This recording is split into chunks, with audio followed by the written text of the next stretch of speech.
ನರೇಂದ್ರ ಮೋದಿಜಿಯವರು 1 ವರ್ಷ ಬಂಗಾರವನ್ನು ತಗೋಬೇಡ್ರಿ ಅಂತ ಹೇಳಿದ್ರೆ ಯಾಕೆ? ನರೇಂದ್ರ ಮೋದಿಜಿಯವರು ಪೆಟ್ರೋಲ್ನ ಮಿತಿಯಾಗಿ ಬಳಸ್ರಿ ಅಂತ ಹೇಳಿದ್ದ ಯಾಕೆ? ಫಾರಿನ್ ಟ್ರಿಪ್ಗಳಿಗೆ ಹೋಗಬೇಡ್ರಿ ಅಂತ ಹೇಳಿದ್ದೆ ಯಾಕೆ? ಫಾರಿನ್ ಪ್ರಾಡಕ್ಟ್ಸ್ಗಳನ್ನು ತಗೋಬೇಡ್ರಿ ಅಂತ ಹೇಳಿದ್ದೆ ಯಾಕೆ? ವಿರೋಧ ಪಕ್ಷದವರು ಏನೇನೆಲ್ಲ ಮಾಡಿದ್ರು ಹಿಂದೆ ಎಲ್ಲ ಪ್ರತಿಯೊಂದು ತಿಳಿಸ್ತೀನಿ. ಈ ವಿಡಿಯೋನ ಸ್ಕಿಪ್ ಮಾಡಲಾರ್ದ ನೋಡ್ರಿ. ನಮಸ್ಕಾರ, ನಮ್ಮ ಕರ್ನಾಟಕ ಖಡಕ್ ಸುದ್ದಿ ಯೂಟ್ಯೂಬ್ ಚಾನಲ್ ಮೆಂಬರ್ಸ್ಗೆ ನೀವೇನಾದರೂ ನಮ್ಮ ಚಾನಲ್ಗೆ ಹೊಸಬರಾಗಿದ್ದರೆ ದಯವಿಟ್ಟು ವಿಡಿಯೋನ ಪೂರ್ತಿಯಾಗಿ ನೋಡಿ, ಸಪೋರ್ಟ್ ಮಾಡ್ರಿ, ಸಬ್ಸ್ಕ್ರೈಬ್ ಮಾಡ್ಕೋರಿ ಅಂತ ಕೇಳ್ಕೊಂತೀನಿ. ಇವತ್ತು ನಾವು ದೇಶದ ಹಿತದೃಷ್ಟಿಯಿಂದ ಪ್ರತಿಯೊಬ್ಬ ಭಾರತೀಯನು ತಿಳಿದುಕೊಳ್ಳಬೇಕಾಗಿರುವಂಥ ವಿಷಯ, ನಾವೆಲ್ಲರೂ ಭಾರತೀಯರು ಭಾರತವನ್ನ ಸದೃಢಗೊಳಿಸಲು ನಾವು ಯಾವಾಗಲೂ ಭಾರತದ ಪರವಾಗಿ ನಿಲ್ಲುತ್ತೇವೆ ಅಂತ ಪಣ ತೊಟ್ಕೊಂಡಿರ್ಬೇಕು. ಪ್ರಧಾನಿ ನರೇಂದ್ರ ಮೋದಿಜಿಯವರು ಪದೇ ಪದೇ ಒಂದು ಮಾತನ್ನ ಹೇಳ್ತಾರೆ, ಆತ್ಮನಿರ್ಭರ ಭಾರತ ಅಂತ ಹೇಳಿ. ಇದರಲ್ಲಿ ಪೆಟ್ರೋಲ್ ಬಳಕೆ ಕಡಿಮೆ ಮಾಡುವುದು, ಚಿನ್ನದ ವ್ಯಾಮೋಹ ಬಿಡುವುದು, ವಿದೇಶಿ ವಸ್ತುಗಳನ್ನು ತ್ಯಜಿಸುವುದು. ಯಾಕೆ ಮೋದಿ ಇಂತಹ ಕರೆಯನ್ನು ನೀಡ್ತಾರೆ? ಇದರಿಂದ ನಮಗೆ ಮತ್ತು ನಮ್ಮ ದೇಶಕ್ಕೆ ಏನು ಲಾಭ ಐತಿ ಅಂತ ನೀವು ತಲೆ ಕೆಡಿಸ್ಕೊಂಡಿರ್ಬೋದು. ಪಾಯಿಂಟ್ ನಂಬರ್ 1, ಪೆಟ್ರೋಲ್ ಬಳಕೆ ಮತ್ತು ತೈಲ ಆಮದು.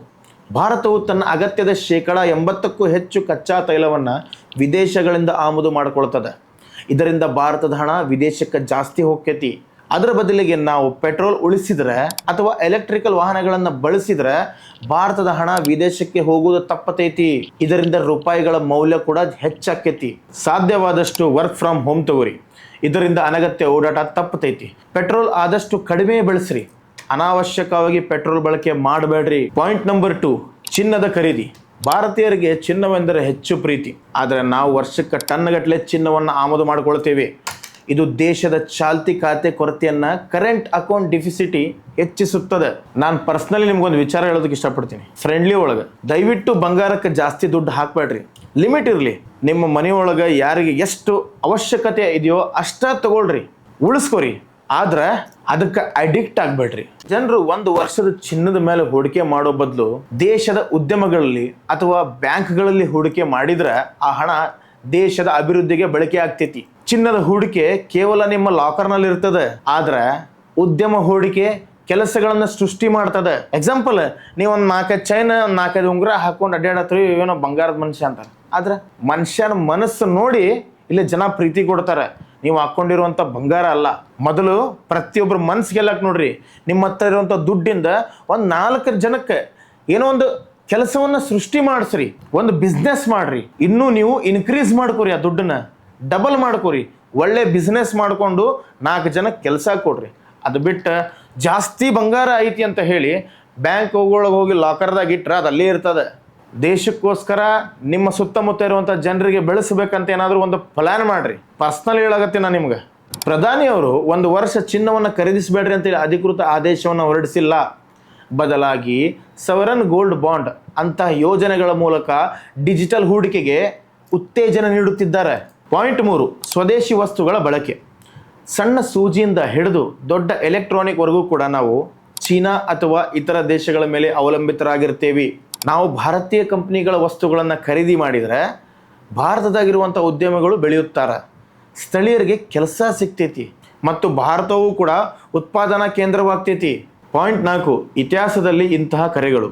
ಭಾರತದಲ್ಲಿ ಈ ರೀತಿಯಾದಂಥ ಕರೆಗಳು ಇದೇನು ಮೊದಲೇನಲ್ಲ. ಈ ಹಿಂದೆ ಮಹಾತ್ಮ ಗಾಂಧೀಜಿಯವರು, ಲಾಲ್ ಬಹದ್ದೂರ್ ಶಾಸ್ತ್ರಿಯವರು, ಇಂದಿರಾ ಗಾಂಧಿ, ಪಿ ಚಿದಂಬರಂ ಕೂಡ ಭಾರತದ ಹಿತಾಸಕ್ತಿಗಾಗಿ ನೀಡಿದ್ದರು. ಅಂದು ಮಹಾತ್ಮ ಗಾಂಧೀಜಿಯವರು ವಿದೇಶಿ ಬಟ್ಟೆಗಳನ್ನು ಸುಟ್ಟು ಹಾಕುವಂತೆ ಕರೆ ನೀಡಿದ್ರು, ಖಾದಿ ಬಳಸುವಂತೆ ಒತ್ತಾಯಿಸಿದ್ರು. ಇದು ಬ್ರಿಟಿಷರ ಆರ್ಥಿಕತೆಯ ಬೆನ್ನೆಲುಬನ್ನು ಮುರಿಯೋದಕ್ಕೆ ಮಾಡಿರುವಂಥ ಒಂದು ತಂತ್ರವಾಗಿತ್ತು.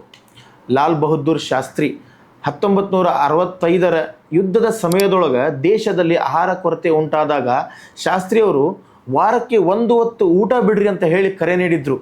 ಇಡೀ ಭಾರತ ದೇಶವೇ ಅವರ ಮಾತನ್ನು ಕೇಳಿತ್ತು. ಇಂದಿರಾ ಗಾಂಧಿ ಸ್ವದೇಶಿ ಮತ್ತು ಮಿತವ್ಯಯ.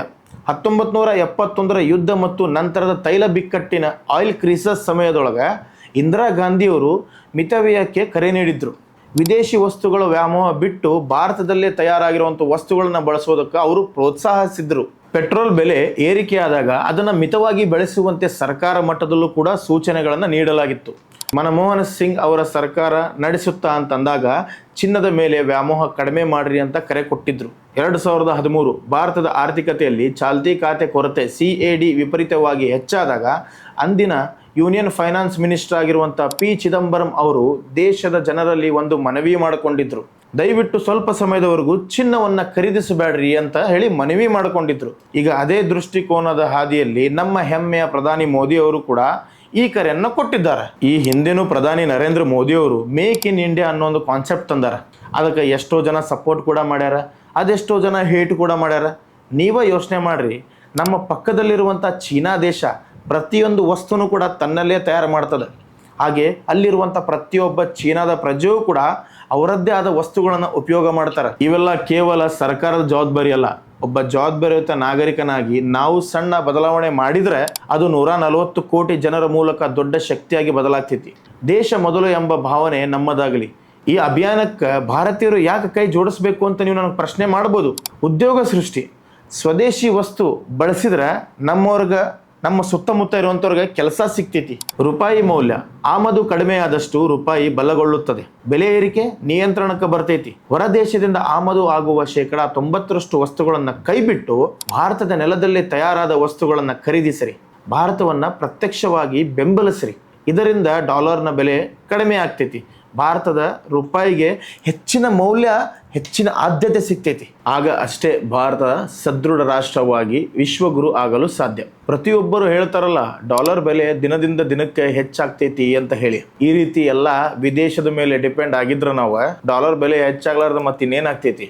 ರಾಷ್ಟ್ರೀಯ ಭದ್ರತೆ, ಆರ್ಥಿಕವಾಗಿ ಸ್ವಾವಲಂಬಿಯಾದ ದೇಶವನ್ನ ಯಾರೂ ಎದುರಿಸಲು ಸಾಧ್ಯವಿಲ್ಲ. ಒಂದು ರಾಷ್ಟ್ರ ಸ್ವಾವಲಂಬಿ ಮತ್ತು ಸದೃಢ ರಾಷ್ಟ್ರ ಆದ್ರೆ ಆ ರಾಷ್ಟ್ರ ಯಾವುದೇ ಯುದ್ಧಕ್ಕೆ ಆಗಲಿ ಅಥವಾ ಯಾವುದೇ ರೀತಿಯಾದಂಥ ಯುದ್ಧ ಭಯಕ್ಕಾಗಲಿ ಯುದ್ಧದ ಪರಿಣಾಮಕ್ಕಾಗಲಿ ಹೆದರೋದಿಲ್ಲ. ಯಾಕಂದ್ರೆ ಒಂದು ರಾಷ್ಟ್ರದ ಸ್ವಾವಲಂಬತೆ ಆ ರಾಷ್ಟ್ರದ ಪ್ರಮುಖ ಆರ್ಥಿಕತೆಯ ಶಕ್ತಿಯಾಗಿರ್ತೈತಿ. ನಾನು ದೇಶಕ್ಕಾಗಿ ಪ್ರಾಣ ಕೊಡ್ತೀನಿ ಅಂತ ಹೇಳೋ ಎಷ್ಟೋ ಜನರಿಗೆ ಒಂದು ಅವಕಾಶ ಸಿಕ್ಕಿದೆ. ನೀವು ದೇಶಕ್ಕಾಗಿ ಪ್ರಾಣ ಕೊಡಬೇಡ್ರಿ, ದೇಶದ ಜೊತೆ ಬೆನ್ನೆಲುಬಾಗಿ ನಿಂತ್ಕೊಡ್ರಿ ಸಾಕು. ಭಾರತಕ್ಕೆ ಆರ್ಥಿಕವಾಗಿ ಬೆಂಬಲ ನೀಡ್ರಿ. ಪ್ರಧಾನಮಂತ್ರಿ ನರೇಂದ್ರ ಮೋದಿಜಿಯವರು ಇತ್ತೀಚೆಗೆ ದೇಶದ ಇಂಧನ ಬಳಕೆಯನ್ನು ಕಡಿಮೆ ಮಾಡಲು ಮತ್ತು ಅನಗತ್ಯ ವೆಚ್ಚಗಳಿಗೆ ಕಡಿವಾಣ ಹಾಕಲು ನೀಡಿದ ಕರೆಯು ಇಂದು ದೇಶಾದ್ಯಂತ ಒಂದು ಜನ ಚಳುವಳಿಯಾಗಿ ಮಾರ್ಪಟ್ಟಿದೆ. ದೊಡ್ಡ ದೊಡ್ಡ ಕಾನ್ವಾಯ್ಗಳು, ವಿಮಾನ ಪ್ರಯಾಣಗಳು ಮತ್ತು ಅದ್ದೂರಿತನಕ್ಕೆ ಹೆಚ್ಚಾಗಿದ್ದ ರಾಜಕೀಯ ವಲಯಗಳಲ್ಲಿ ಈಗ ಹೊಸ ಸಂಚಲವನ್ನೇ ಮೂಡಿಸಿದ್ದಾರೆ. ಪ್ರಧಾನಿ ಮೋದಿ ಅವರ ಕರೆಗೆ ಸ್ಪಂದಿಸಿದ ನಾಯಕರು ಇಂಧನದ ಉಳಿತಾಯ ಮತ್ತು ಸರಳತೆಯಲ್ಲಿ ಕೈ ಜೋಡಿಸಿದ್ದಾರೆ. ಈಗ ನಮ್ಮ ಭಾರತ ದೇಶವು ಒಂದು ಮಹತ್ತರದ ಬದಲಾವಣೆಗೆ ಸಾಕ್ಷಿಯಾಗಿದೆ. ಸರಳತೆ ಮತ್ತು ಮಿತವಾದ ಬಳಕೆ ಕೇವಲ ಮಾತಿಗೆ ಸೀಮಿತವಲ್ಲ, ಅವುಗಳನ್ನು ಆಡಳಿತದಲ್ಲಿ ಅಳವಡಿಸಿಕೊಳ್ಳಬಹುದು ಎಂದು ಭಾರತದ ಪ್ರಮುಖ ನಾಯಕರು ತೋರಿಸಿಕೊಡುತ್ತಿದ್ದಾರೆ. ಈ ಬದಲಾವಣೆಯ ಮೊದಲ ಹೆಜ್ಜೆಯಾಗಿ ಕೇಂದ್ರ ಗೃಹ ಸಚಿವರಾಗಿರುವಂತಹ ಅಮಿತ್ ಶಾ ಅವರು ಉತ್ತಮ ಮಾದರಿಯಾಗಿದ್ದಾರೆ. ಗೃಹ ಸಚಿವರಾದಂಥ ಉನ್ನತ ಭದ್ರತೆಯ ನಾಯಕರು ತಮ್ಮ ವಾಹನಗಳ ಸಂಖ್ಯೆಯನ್ನು ಕಡಿಮೆ ಮಾಡುವ ಮೂಲಕ ದೇಶಕ್ಕೆ ದೊಡ್ಡ ಸಂದೇಶವನ್ನು ನೀಡಿದ್ದಾರೆ. ಅವರು ತಮ್ಮ ಮನೆಯಿಂದ ಹೊರಗೆ ಬರುವಾಗ ಕನಿಷ್ಠ ವಾಹನಗಳೊಂದಿಗೆ ಸಂಚರಿಸುತ್ತಿರುವ ದೃಶ್ಯಗಳು ಈಗ ಸೋಷಿಯಲ್ ಮೀಡಿಯಾದಾಗ ವೈರಲ್ ಆಗಕತ್ತಾವ. ಉತ್ತರ ಪ್ರದೇಶದ ಮುಖ್ಯಮಂತ್ರಿ ಯೋಗಿ ಆದಿತ್ಯನಾಥ್ ಅವರು ಒಂದು ಹೆಜ್ಜೆ ಮುಂದೆ ಹೋಗಿ ಮುಖ್ಯಮಂತ್ರಿಗಳು ಸೇರಿದಂತೆ ಎಲ್ಲಾ ಸಚಿವರು ಮತ್ತು ಅಧಿಕಾರಿಗಳ ವಾಹನಗಳ ಸಂಖ್ಯೆಯಲ್ಲಿ ತಕ್ಷಣವೇ 50% ಕಡಿಮೆಗೊಳಿಸಬೇಕು ಅಂತ ಹೇಳಿ ಆದೇಶಿಸಿದ್ದಾರೆ.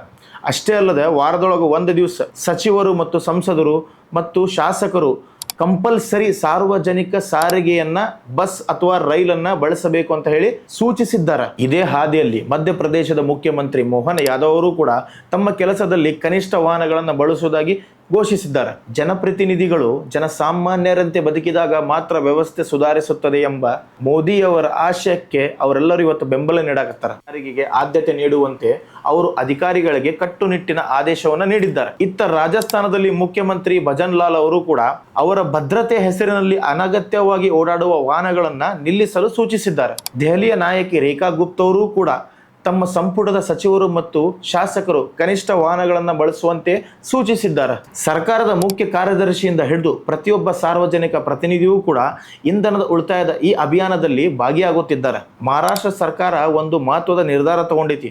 ಅದೇನಪ್ಪ ಅಂದ್ರೆ ಇನ್ನು ಮುಂದೆ ಯಾವುದೇ ಸಚಿವರು ಸರ್ಕಾರಿ ವಿಮಾನ ಹಾಗೂ ಹೆಲಿಕಾಪ್ಟರ್ ಬಳಸಬೇಕಪ್ಪ ಅಂತಂದ್ರೆ ಮುಖ್ಯಮಂತ್ರಿ ದೇವೇಂದ್ರ ಫಡ್ನವೀಸ್ ಅವರ ಕಚೇರಿಯಿಂದ ಪೂರ್ವಾನುಮತಿ ಪಡೆದುಕೊಳ್ಳುವುದು ಕಡ್ಡಾಯವಾಗೈತಿ. ಇದು ಅನಗತ್ಯ ವಿಮಾನ ಪ್ರಯಾಣಕ್ಕೆ ಕಡಿವಾಣ ಹಾಕಲಿದೆ. ಇನ್ನು ಗುಜರಾತ್ನ ರಾಜ್ಯಪಾಲರು ಅತ್ಯಂತ ಸರಳತೆ ಹಾದಿಯನ್ನು ಹಿಡಿದಿದ್ದಾರೆ. ಅವರ ರಾಜ್ಯದ ಒಳಗೆ ಪ್ರವಾಸಿಗಳಿಗೆ ಹೆಲಿಕಾಪ್ಟರ್ ಬದಲು ರೈಲು ಮತ್ತು ST ಬಸ್ಸುಗಳನ್ನ ಬಳಸುವುದಾಗಿ ಘೋಷಿಸಿದ್ದಾರೆ. ಹರ್ಷ್ ಸಂಘವಿ ಅವರು ತಮ್ಮ ಯೋಜಿತ ಅಮೆರಿಕ ಪ್ರಯಾಣವನ್ನು ರದ್ದುಗೊಳಿಸಿದ್ದಾರೆ.